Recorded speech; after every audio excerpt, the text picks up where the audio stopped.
Should Trump have won the Nobel Peace Prize? Give us a call, 0207 862 2222. The winner has been announced this morning, and it wasn't the US president. Instead, this Venezuelan politician, Corina Machado, has received the honour for promoting democratic rights in her country.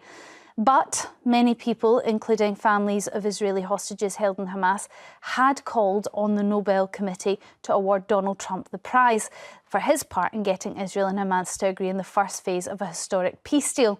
What do you think? Do get your calls in now. And for this debate, joining us is journalist and friend of the show, Angela Epstein, who is in Israel and joins us now. Angela, thank you very much for taking part in this debate.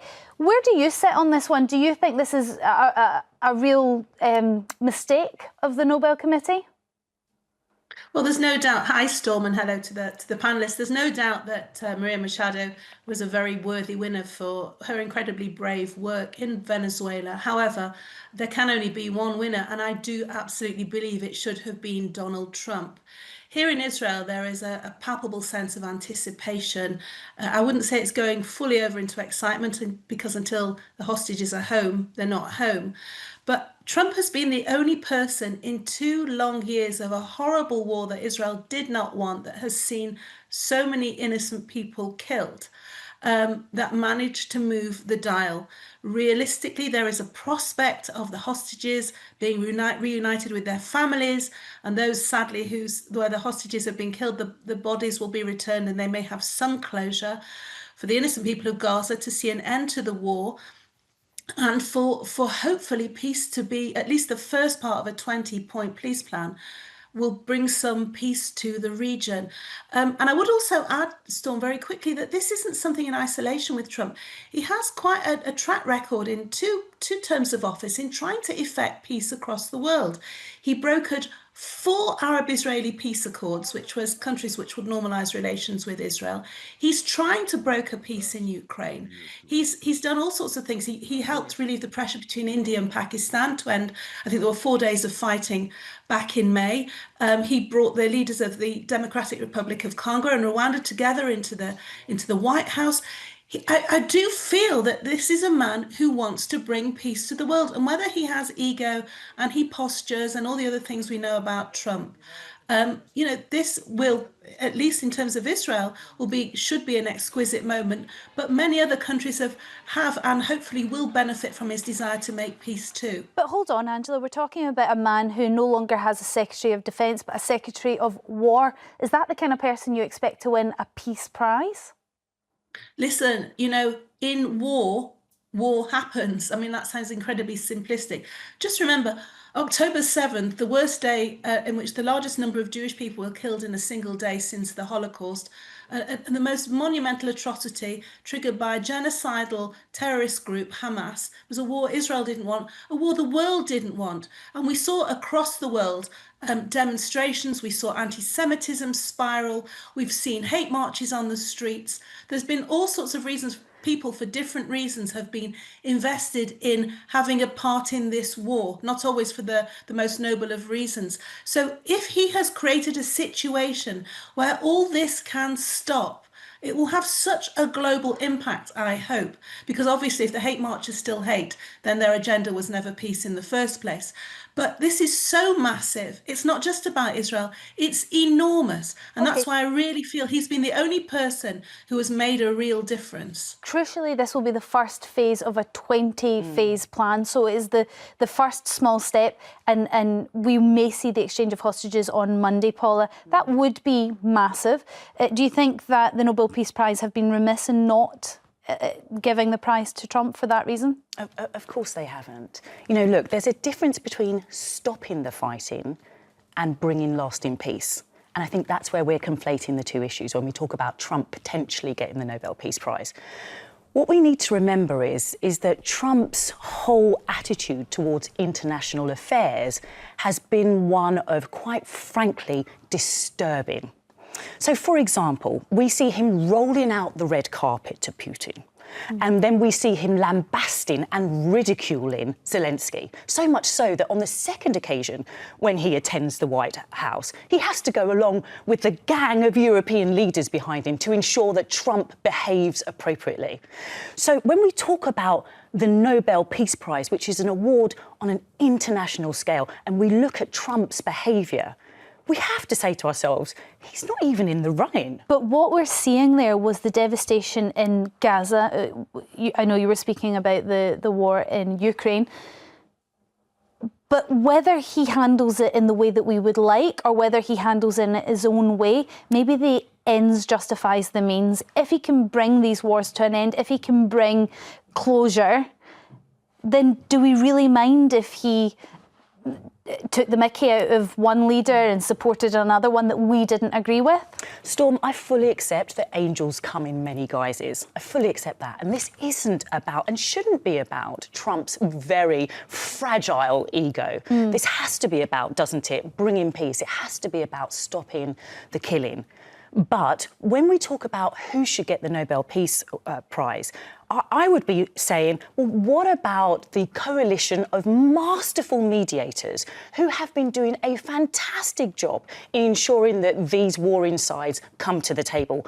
Why are we not looking at naming these amazing professionals who have done it not just this time, but remember once before, it was because of the mediators before that we saw the early release of hostages. Trump's a great mediator. I think you can't underplay the difference that Trump has made to the way the Americans have treated the war in Gaza. And I don't think there's any doubt that the hostages would not be coming home were it not for Trump. So I think he should have got the prize. I just think the timing is wrong. Let's see in a year's time if the peace is lasting. I think two things I thought. One, when I heard that they'd given it This is, just to point out what people are saying here, this is Gaza celebrating, I think, which is a great the agreement thing to of the see. first phase. Yes. Great thing to see Palestinians celebrating. I think when I looked at the given to a woman in Venezuela, I thought, oh, for goodness sake. But then I did actually begin reading stuff about her. I thought, oh, she's actually quite impressive. She is very, very impressive. So I will allow that because I kind of thought, oh, well, they're Swedish, aren't they, the Nobel Peace Prize? They're not going to give it to Trump because they're left. All of that went through my mind. Norwegian, Scandinavian. All of that came into my mind. And I think it would upset the kind of progressive alliance worldwide if Trump does get it. There's no doubt it would be controversial. I really hope that the Nobel Committee decide to put that to one side and give it to him next year if this works, because if it does work and it's lasting, it's a massive thing internationally. OK, I'm going to go to calls now. Eileen from Lancashire, you're up first. Do you think that Trump should have won this prize? I'm very sorry, but I don't have any respect for Donald Trump. OK. I think he's an egotistical, self-opinionated politician, and I think anything that happens that helps people is a side effect. And I think he's a very selfish man who doesn't have respect for people. Eileen, that's a very interesting point that I'm actually going to quickly put to Angela, because you did say let's put his ego and everything to the side. But does it matter when you're winning a prize like this, your intentions? Now, is his intentions to stop the unnecessary killing of people? Or is his intentions always been, Angela, to get this prize? Because he's made no bones about the fact that he wants it. I think you can do the right things for the wrong reasons, but I actually genuinely feel, watching Trump, listening to the many interviews, that he really is somebody who believes in peace. He's met many of the hostage families in the White House. Remember, under his plan, Hamas have to effectively surrender, hand over their weapons and not agree to having any kind of governance in Gaza, so that the Strip can have a potentially flourishing future, which it never had when Israel pulled out in 2005. Hamas took over in 2006/7 and started firing rockets at Israel. So if Hamas go back on this position, it will be very clear that it is Hamas that do not want peace, not that we didn't know that already. So, obviously, Trump is an egotist. Obviously, he enjoys the center stage, the profile, everything that goes with it, the statesman-like position that he occupies. But he has moved the dial. There wasn't a single hostage released before he returned to power. We didn't see any hostages released when Biden was in power. That's the fact. That's the reality on the ground here. You mentioned, Storm, it being in Israel. The pictures of the hostages are everywhere. The country is bleeding. We know about the innocent people in Gaza who are casualties of war because of the Hamas I think they're leadership. also still being bombed in Gaza as we speak. So even though this peace deal is in process and it looks like everybody's agreed, they're still being bombed. Yes, because of intelligence that came through about moves by Hamas. Just this morning, a soldier was shot dead by a Hamas sniper just for being in the wrong place because they wanted to shoot him dead.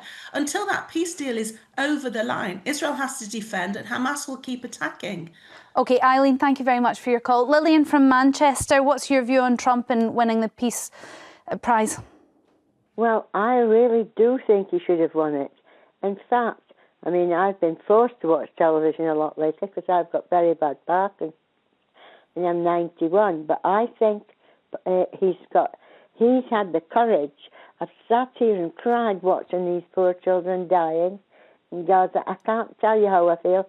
And if somebody like him takes it upon himself to do something about it, then I'm really pleased about that. Well, Lillian, he certainly inserted himself in the middle of the war and he has attempted to broker a peace deal. Whether this goes forward and we actually see prolonged peace in that region, time will tell, and maybe that goes back to Lowri's point, is it's too soon and we will see in the future whether he has done that or not. I suppose the question is, Lillian, whether he did it for the right reasons. Did he do it because he wanted to stop a war? He wanted to stop unnecessary deaths? Or did he do it because he wanted the Nobel Peace Prize and he wanted to be seen as maybe the peace president? He stopped 6 wars? No, I think a lot of people have got it in for him. To tell you the truth, I've watched every programme about all of this, and I still say he was very, very brave because somebody attempted a thing on his life recently, didn't they? And all of this, he's gone through a lot, really. He didn't have to, but he has done. As far as that peace thing's concerned, he should have got it. But I don't know who's behind all this. I don't know. But I really feel he should have got it, and that's my it's the Nobel Committee. It's a Norwegian group of individuals who I think are politically voted in. And actually, you have to get the nominations in for January, which is sort of when he came into his second term. So he may not have even been nominated by that point. We don't know, and we won't know for another 50 years. Lillian, thank you so much for your call. Susan from Lancashire, what's your thoughts on this? No, he shouldn't have got it. It's absolutely ludicrous to think that he should have received it now. If he wanted to stop the slaughter that was going on there, he could have done it a long time ago. How? But they haven't even got past the first stage. No. Now, see how things go, but definitely not at this time. Susan, you said if he wanted to stop the bloodshed, he should have done it ages ago. How is he supposed to do it? He did say he could stop wars within a day. That didn't happen. But how is he supposed to do it any sooner? I think all of us realise that was, even for Trump, an unrealistic expectation. Well, who's been funding this war? I agree with you, Susan. The arms and ammunition that's blowing the Palestinians up? Now, it doesn't mean to say that I don't have sympathy for what's happened in Israel. I mean, the whole thing is a mess. But they've been funding this. But if Trump had stopped the funding, do you think that Hamas would voluntarily have disarmed themselves and said, OK, right, war's over? No, it wouldn't have happened, would it? This deal has come because he funded Israel and because Hamas realised that actually they were going to be obliterated, and there was so much international from the Arab community with whom Trump had built very good allies. Angela, what do you say about that criticism to Trump, actually? We were talking about him as a peace broker, as somebody that has brought these two people together, but America has funded quite a lot of Israel's, I don't know what you want to call it, defence? Right to self. Israel is a sovereign state. It's a Western democracy and an ally of the United States. And it was subjected to an unwarranted genocidal attack on October the 7th, as I said. Had Hamas not attacked, then Israel would not have needed to respond. And, remember that the agenda of Hamas is not only to wipe out the state of Israel, but to eradicate world Jewry. And the leader have said Sinwar, who has obviously now been killed, the architect of October the 7th, who was released, by the way, as part of a prisoner deal when the Israeli soldier Gilad Shalit was released. So it's costing Israel a lot giving Palestinian prisoners back.